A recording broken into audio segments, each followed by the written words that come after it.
Кызылкая шаарынан bir виртуганыбыз аманат жөнөткөн 20 000 сом.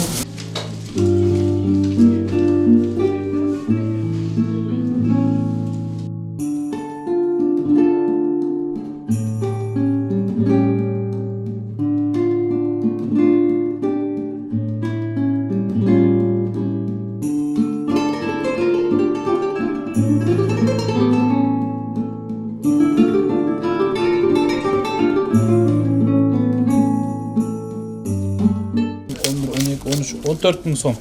Өзүңүз канча алып каласыз, канчасынызды ачсын бересиз, карайсыз. Бир семьянын үйүнө килем паластар алынды да.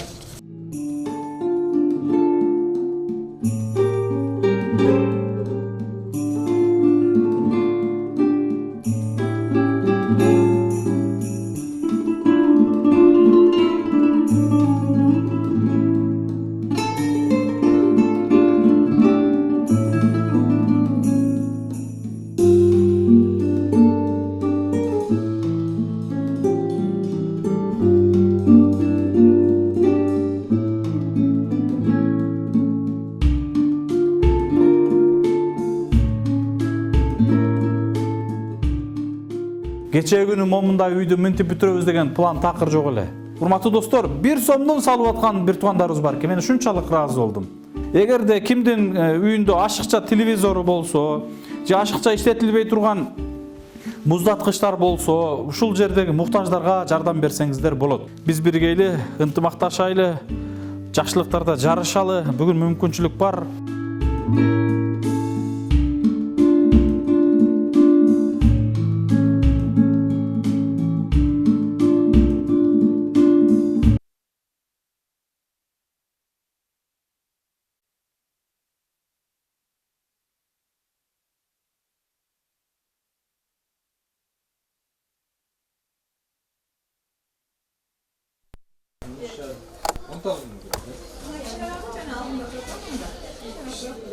Нелеріне қарайды бұл балары?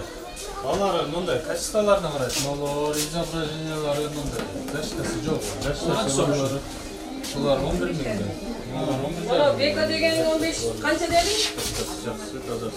Үшілі деген кәсібінің картина. Samsung 11 жарым ба? 11 жарым, 11 тәріз. Қанша гарантиясы? 3 жыл гарантиясы. Bundan кичинекелер кандай болот? Bundan кичинеке bunun жарымча болот, азыр андайлар келбейт да. Ошолор келет. Ушул жакшы эле? Жакшы. Мен жана көрүп кеткен, А будан чоңдор канча сом? Bundan чоңдору 21 жарым. Наркыла.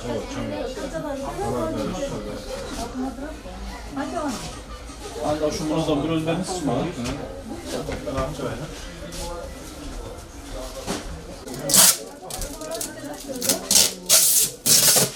Assalamu alaikum dostlar, тугандар.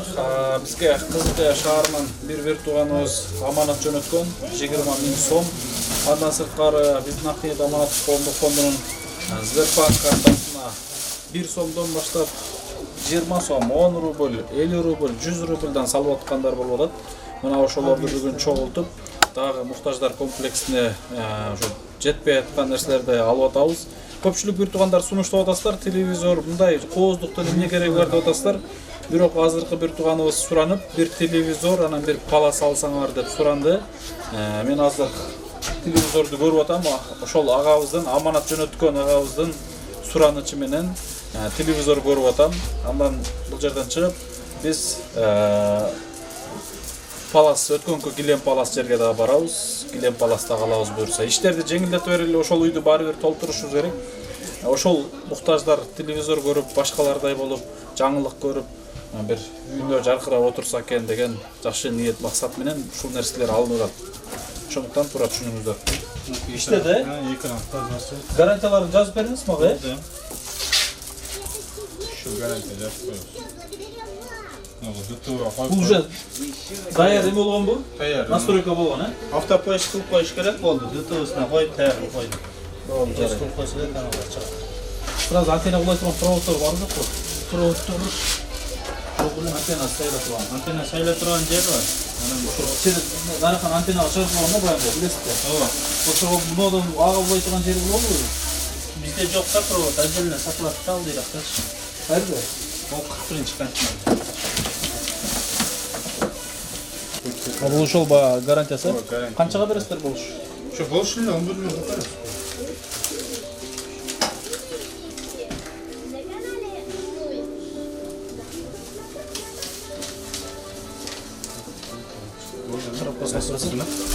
Олар бир сыра бааларын айтып өтүңүзчү мага.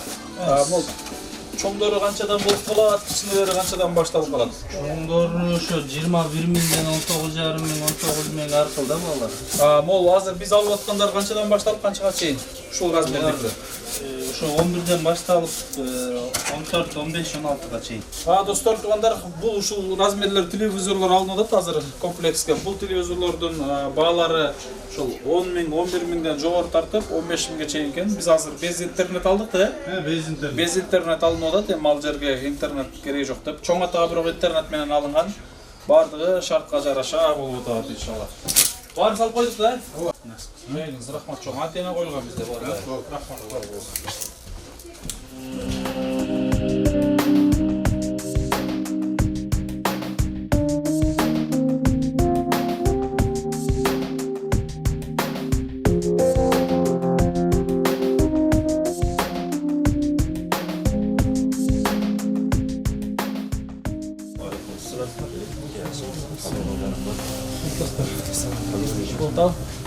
Biz daha geldik gidemde. Bugün biz hava жақшыдан алайынчы. Балдар boş emес bazı.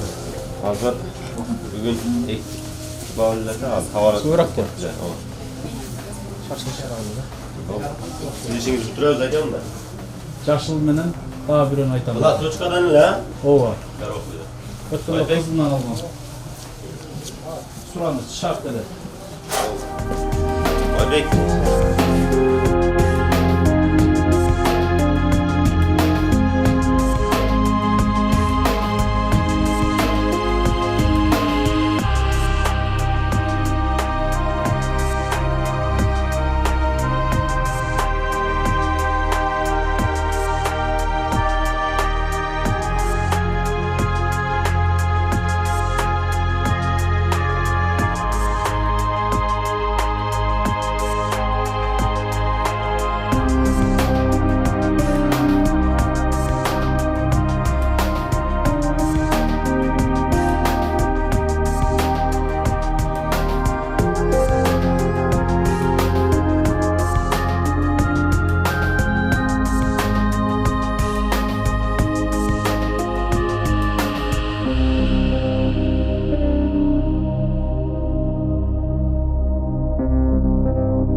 Жазып койсуз го?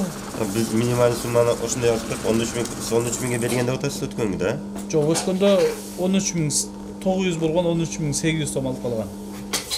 Өткөндө өтө арзанкы болду, ака ошондой жазып коёман. Жок, азыр кайра кошпосузбу? Мен азыр я просто братчикке өтө арзан берип турам, өткөндө кыйла. Мен өзү айткан эле, ака ушундай болуп калды деп. Болду, ака мына 13 миң коюп койду. Жок, таксыр иниңиз 13.800 сом алып калган менден. 13.800 сомго берген. 13.800 бергенби? 13.800 Анда берген. бирдеке бар окшойт бу жерде. Куду ушул эмелерди алган размер. Башка эчтеке эме алган эмес. Мен 13.700 эсептедим да, sonra 13.000 деп атасыз. 1, 2, 3, 4, 5, 6, 7, 8, 9, 10, 11, 12, 13, 14 миң сом. Өзүңүз канча алып каласыз, канчасын ачсын бересиз, карайсыз.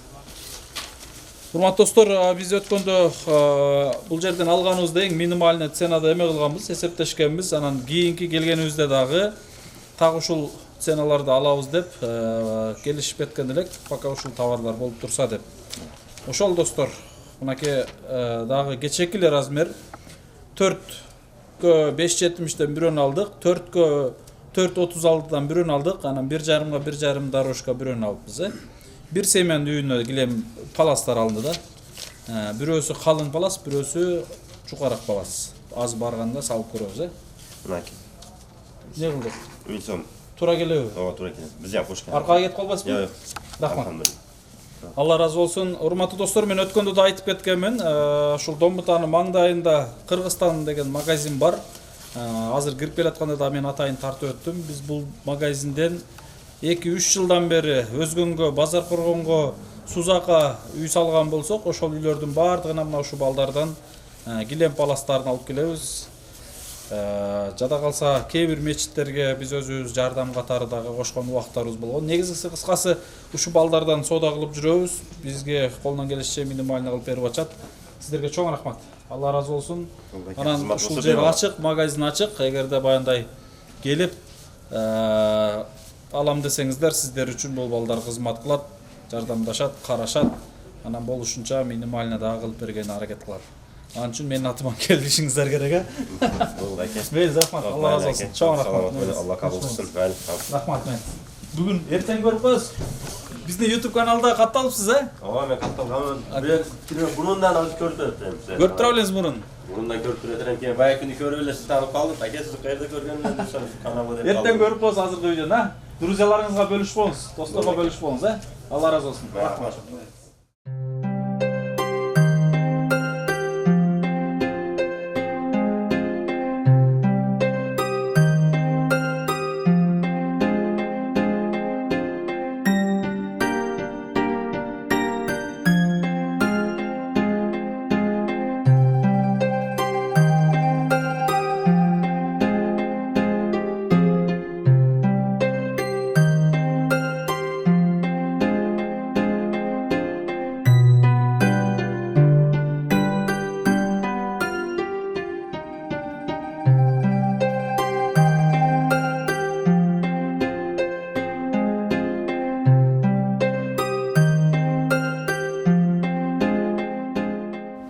Bismillah.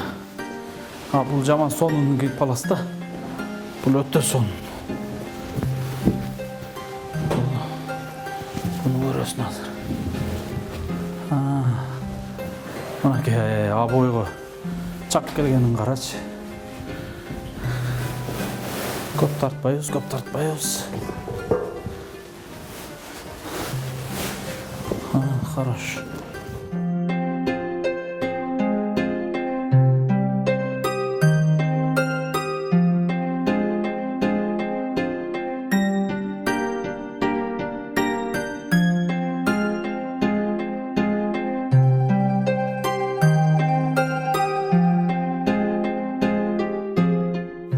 Ассаламу алейкум, урматтуу кыргыз элим, урматтуу мекендештер, арбаңыздар, амансыздарбы, тынчсыздарбы?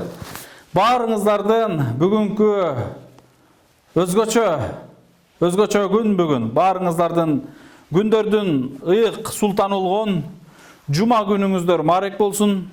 Жана урматтуу мекендештер, менин башымда турган жалпыңыздардын, жалпы мырзалардын, жигиттердин ак калпак күнү менен куттуктайм.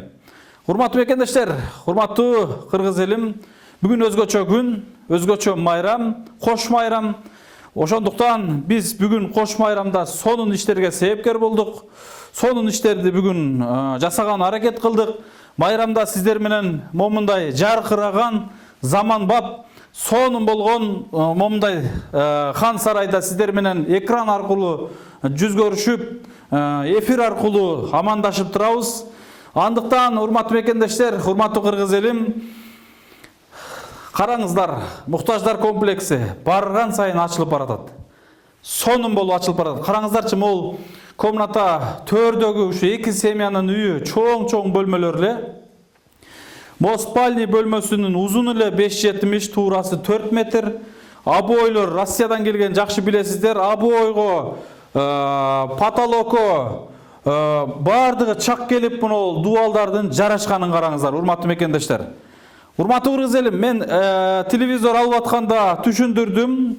Бардыгыңыздарга татынакай болуп, бандай грамотно отчет бергени дайым аракеттемин. Мына бүгүнкү бир килем, бир палас жана бир телевизорго себепкер болгон Кыргызстандагы Кызылкыя шаарынан будан бир 3-4 күн мурун 20 000 сом аманатын салган. Мына ошол бир тууганыбыздын аманатына бүгүн сонун кошумчалап, сонун иштерди алып келдик. Албетте мен атайын бул комнатага жашылды тандап алдым. Себеби бул комната чындыгында өзгөчө бир аурасы башкача комната болду. Пайгамбарыбыздын эң жакшы көрүп сүйгөн свети жашыл свет болгон экен. Ошондуктан мен ар бир жумуштарымда жашыл светке басымдуулук жасаган аракет кылам. Мына жада калса момундай кухонный мебелдери, потолоктору дагы ошого жакын, ошолорго чак келсин деп мына паласын дагы ушундай кылдык. Негизгиси айнек пардалар дагы мына ушул бири-бирине чак келе турган эмелерин такканбыз. Бу айнек парданы көрүп атасыздар, анча-мынча бир колунда бар инсандардын деле үйүндө жок. Бирок кээ бириңиздер бул жерге ушунчалык эле чаптап атасыңар, киргизип атасыңар, нянчалык кылып атасыңар деген сөздөрдү айтып атасыздар, туура. Эптеп эле бүтүрүп койгум келбей атат. Бардыгы ниетке жараша экен. Башта бизде ушундай бекем ниет болгон, калыс ниет болгон. Мен бул үйгө момундай болгон айнек пардалар дейлем, момундай болгон бир люстраларды коебуз деген бир план жок болгон.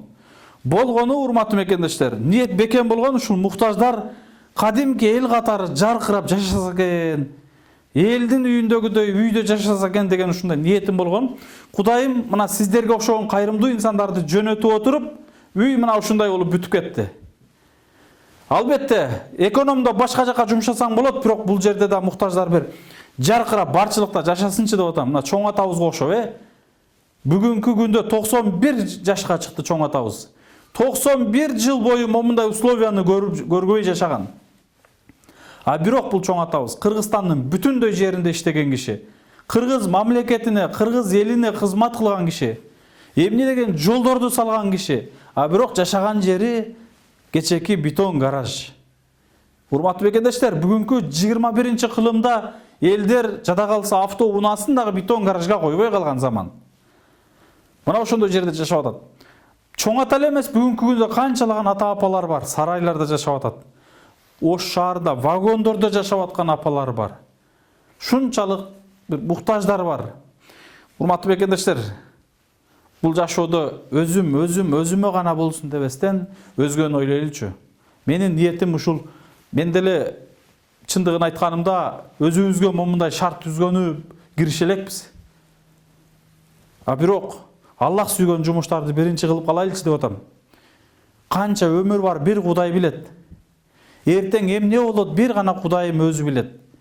Ушундай бир татыктуу Аллах сүйгөн өзгөчө иштерге себепкер болуп калайынчы деп ушундай бир жүрөгүмөн аракеттем, жүрөгүмөн. Кээ бир жакшы сөздөрдү, жаман сөздөрдү, кагып силкен уруштарды, анча-мынча сөгүштөрдү, анча-мынча буттос колдорду дагы баяндай көз жазымында калтырып, кулактын сыртына калтырып, аларга көңүл бурбастан бир гана Аллахтын ыраазылыгын ойлоп, бекем узак сапар коюп алып эле ушул жолдо кетип баратабыз. Албетте, кээ бир иттер көрүп үрөт экен, кээ бир иттер көрбөй үрөт экен, ит үрө берет, кербен жүрө берет экен. Бизде ушундай бир калыптанып калган маселе бар экен. Кылып аткан инсанга жакшы сөз эмес, жакшы сөздү айтмак турсун, бир жаман сөздү дагы айтпай коюу болбойт экен. Сөзсүз ал кишинин жумушуна бир комментарий калтырып кетиш керек экен. Сын болуп туруш керек экен даярашка. Албетте, бул илгерки ата-бабаларыбыздан эле келаткан маселе экен. Ошондуктан мен мындай нерсеге көңүл бурбайм. Башкаңыздарды эле сунуштайт элем, көңүл бурбайлы, иштерди бекемдейли. Бул башталгыч иштер. Караңыздар, муктаждар, сонун болуп жашайт экен. Кечээ күнү момундай үйдү мынтип бүтүрөбүз деген план такыр жок эле. Үйдүн ичинде ысык суу бар, кухонный мебель бар. Мына азыр телевизор алып келдик. Мына ушул муктаждар ушул жерде сонун телевизорун көрүп жашаса экен деп, мына момундай болгон сонун атайын телевизорду алып келдик. 11 000 сомго алдык. Килем паластарыбызды 13 000 сомго алдык. Анан негизгиси биз карызыбызды дагы 10 000 сомго кыскартып алдык иншалла. 10 000 сомго кыскартып алдык. Албетте, бунун бардыгы сиздердин жанагы Сбербанк картага. Урматтуу достор, 1 сомдон салып аткан бир туугандарыбыз бар экен. Мен ушунчалык ыраазы болдум. Кечээ күнү бир тууганыбыз жанагы мейлис таксырдан үлгү алгандар аябай көбөйдү. Айтып атат: "Менин жолдошум, аял кишиген жолдошум сигаретке же насвайга 100 сом күнүнө ушундай расход кылат экен. Жолдошумдун чыгашасы. А мен чыгашамды каяка жумшамак элем. Мен ушул өзүмдүн чыгашамды ушундай жактарга жумшайынчы деп, ушундай өзүнө бекем ниет кылып, бүгүнкү күндө 100 сомдон салып аткандар болуп атат. Күндө 20 сомдон, күндө 50 сомдон салып аткандар болуп атат. Машалла, Алла разы болсун. Кылса болот экен го. Көптө кирсе көл болот, көл толкуса сел болот дейт. Тамчыдан көл куралат деген. Кыргыздын негизи ар бир макалында жан бар экен. Ошондуктан мен кыргыздын макалы менен жашасак жаңылышпайт экенбиз деп калдым. Үйдү сонун көрдүңүздөр. Кудай буйрса бардыгы жакшы. Бул обойлордун дагы обой Россиядан келген. Бул жагын биз бандай атайын бир башкача бир дизайнер эме кылып бул жагын Кыргызстандан алганбыз. Бул обой жарымын. Эми бул жерге мүмкүнчүлүк болуп калса холодильник коюлат. Дагы мен сиздерге бир нерсени сунуштагым келет. Азыр биз экинчи телевизорду эле алып келдик. Анан бир эле чоң атанын үйүндө телевизор бар, анан холодильник бар. Калган жерлерде жок. Эгерде кимдин үйүндө ашыкча телевизору болсо, же ашыкча иштетилбей турган муздаткычтар болсо, ушул жердеги муктаждарга жардам берсеңиздер болот. Ушулар пайдаланат. Биз телевизор, холодильник чейин алабыз дегенбиз, бирок бизде шарт бардыгына жетишүү кыйыныраак экен. Анын бардыгын толтурабыз деген деле андай турганыбыз жок, болгону жетишүү кыйын болуп атат. Биздин жумушубузга ал нерселер тоскоолдук кылган жок. Ошону токтотуп эле муктаждарга бербей атасыңар деген ой болбосун, андай эмес. Болгону кичине баягындай жетишүү, физически жактан жетишүү кыйын болуп атат. Анан дагы бир айымдарга мен кайрылып кетем. Биздин айнектерибизде караңыздар, эч кандай бир гүлдөр, текчелерибизде гүлдөр жок, жакшы билесиздер. Биз ушул ар бир подоконнигибизге кана эле 3дөн, 4дөн гүл болуп калса, бирок 2ден гана гүл сунуштайынчы. Жалпысынан 18 айнек бар. 16 айнек бар экен. 16 айнегинки 32 гүл болот экен. Жок дегенде ушул 32 гүлдү жакшынакай кылып отургузуп алсак деп мен кыздарга сунуштайт элем. Эгерде үйдө татынакай гүлдөр болгон болсо, бул жерге коюп койсоңуздар болот. Себеби муктаждар ошол гүлгө суюп, гүлдү карап, бир өзүн алаксытат иншалла. Сырттагы жумуштарыбызды көргөнсүздөр, кече күнү биз сонун арчаларды эккенбиз. Азыр аны дагы бөлүшүп коебуз. Жамгырдан кийин кандай болуп калды? Жүрүңүздөр, толук бөлүшөбүз. Мынакей достор, туугандар, муктаждар комплекси. Албетте, бардыгы сонун, биз ойлогондой болуп атат. Мен басып турган жер балдар аянтча болот. Мен кече сварщик балдарды алып келип сүйлөштүм. Мына эми бүгүн күн ачыла баштады. Бир жумадан бери почти жамгыр жаап атат. Күн ачыла баштады, бардыгы сонун. Ограждениясы тосулат.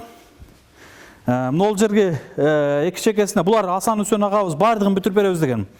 Балдар ойной турган скамейкаларын, эки чекеде отура тургандарын, урналарын чакан, кыскасы, жаш балдар ойнойт. Негизгиси кече күнү биз караңыздарчы, сонун арчаларды отургуздук го. Чөткү болуп калды, мына көгөрүп, жамгырга жанданып, башкача болуп калды. Эми күн ачылса могул жерге кара топурак жаткырабыз дагы. Анан газон эгилет. Андан сырткары гүл эгебиз, ортосуна дагы көчөт эгиле турган маселеси бар. Бул жагына болсо мынакей башкача арча эгилди. Бул арча дагы момундай өзгөчө сонун арча болду. Ушул огражденияны Кудай бурса тосуп алсак, иншалла бардыгы ойдогудай болот. Биз бул жерде муктаждар үчүн мусорный жагы дагы бир аз ойлондурат. Негизи бул жерде көпчүлүк жашагандан мусорларын кандай кылабыз деген пландар бар. Эми мусоровоздор менен сүйлөшүп калсак, балким чоң мусорный ящиктерди койдура тургандай кылабыз сыртка. Бирок убактылуу үйгө момундай бүгүн атайын азыр мусорный момундай нерселерди алып келип койдук. Кыскасы, колдон келишинче бул жерге условия түзгөнү аракет кылып атабыз иншалла.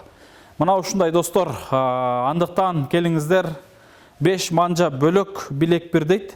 Биз биргейли ынтымакташайлы, жакшылыктарда жарышалы. Бүгүн мүмкүнчүлүк бар. Сонун иштерге себепкер болуп калайлы. Дагы да баарыңыздардын ак калпак күнүңүздөр менен куттуктайм. Албетте бул ак калпак күнүн бүгүнкү 5 мартка официалдуу бекитип берген. Бунун ак калпактын автору биздин устатыбыз, кеңешибиз, агайыбыз Ырысбек Жабировго жана биздин жогорку кеңештин депутаты агабыз Тазабек Икрамовичке терең ыраазычылык билдиребиз. Ушул ак калпак күнүн ак калпагыбыздын мындай официалдуу бандай белгиленбей келген көп жыл бою. Мына жакынкы жылдардан бери белгиленип майрамга айланып калды. Кудай буйрса албетте бул кыргыздын өзгөчө бир баш кийими, Кыргызда сөз бар го. Ак калпак кийгенди көрсөң кыргыз деп бил дегендей, ансыңары кайсыл жерде, дүйнөнүн кайсы бурчунда жүргөн ак калпакчан жүргөн жигитти көрсөң, биздин мекендешибиз экен, биздин бир тууганыбыз экен деп чуркап барып учурашкың келет. Чындыгында калпагыбызды бийик көтөрүп, бийик сактап, чыныгы намыстуулугубузду, чыныгы кыргыз экенибизди баягындай билдирип жүрөлү. Дагы да майрамыңыздар менен мамлекетибиз бүтүн болсун, элибиз тынч болсун, заманыбыз алдыга өнүккөн, бир мамлекетибизде өнүккөн мамлекеттердин катарына кошулсун. Чындыгында баягындай момундай иштер алдыга жылып аткан сайын кооздукту көрүп алып, азыркы үйлөрдүн ичиндеги сонун жылышууларды көрүп алып, сүйүнүп атам. Чындыгындачы баягындай толкунданып, сүйүнүп, чын эле ушул иштерге Кудайым бизди себепкер кылдыбы деп кээде келип алып таң каласың, кээде отуруп алып, бир башкача идеялар келет, план келет. Өзүнчө эле бир чоң бир хан сарай караңыздар, өзүнчө эле бир чоң бир хан сарай. Кудайым ушул чыныгы үйгө муктаж болгон, баягындай мусафир болгон чыныгы муктаждарга ушул үйлөрдү насип этсин Кудайым иншалла. Андыктан баарыңыздарга рахмат, тынч болуңуздар. Жогорудагы Сбербанк картага салып аткан ар бир мекендештерим, атыңыздар аталып аталбай калган ар бир туугандарым Аллах разы болсун. Сиздердин салган аягы 0871 деген Сбербанк картага салган аманатыңыздар биздин дарыбызга келип түшүп атат. Түшүп аткандыгы үчүн мына килем паластар алынып атат. Бир нече карызыбызды жаап алдык. Былтыр күздө эле биздин муктаждар комплексинин карызы 250 000 сом карыз эле. Азыркы учурда кыскартып отуруп кечеги күнү 45 000 бердик, андан кийин 40 000 бердик. Ошо менен кошо эле килем паластарды алынып атат. Кече дагы биз 10 000 кыскарттык. Азыркы учурда 73 000 карызсыз калды, Кудай бурса. Аны дагы кутула турган учур келет иншалла. Ушунчалыгына шүгүр баары бүтүп калды. Ошондуктан сиздер эч кандай күмөнсүз ошол Сбербанк картага которсоңуздар болот. Көпчүлүк сурап атасыздар. Аты жөнү башка чыгып атат го деп. Ал биздин фондко кызмат кылып аткан карта, эч кандай күмөн санабаңыздар. Биздин дарыгыбызга келип түшөт. Аягы 0871 Эрболот Мусаевич деп чыгат. Ошондуктан эч кандай күмөнсүз сала берсеңиздер болот иншалла. Рахмат барыңыздарга, тынч болуңуздар. Жакшылыктарда көрүшкөнчө Орозого чейин ушунун комплекстин ачылышын өткөрүп алайлы, муктаждарды киргизип алайлы деген катуу аракеттебиз. Сиздер дагы дуа кылып туруңуздар, колдоп туруңуздар, мүмкүнчүлүк болсо кол кабыш кылыңыздар. Чындыгында мен айттым го, материалдык жактан жетишип атсак дагы, бирок моралдык жактан жетишүү өтө кыйын болуп атат. Физический жактан жетишүү өтө кыйын болуп атат. Түнкү саат 12-1ге чейин ушул кызматтарда жүрөбүз. Жетише албай, план болуп, башка болуп, эшигин алдыларынын, башкаларын, кыскасы жумушу көп экен бунун баягындай. Ачылыш десе эле жөн эле 4 адамды алып келип эле ачылыш эмес. Бул ушунча 2 жылдан бери кимдер жардам берди, кантип салынды, кантип бүттү, баардык программа түзүлүп, бир жакшы программа менен бир жакшынакай бир парламенттин эмесинде бир ачылыш кылсак деген ушундай бир өзүбүздө ниет максаттарыбыз бар. Ушундай достор, тынч болуңуздар, аман болуңуздар. Кудайым күч кубат берсин. Жок дегенде дуа кылып туруңуздар ишибизге. Рахмат барыңыздарга. Ассаламу алейкум.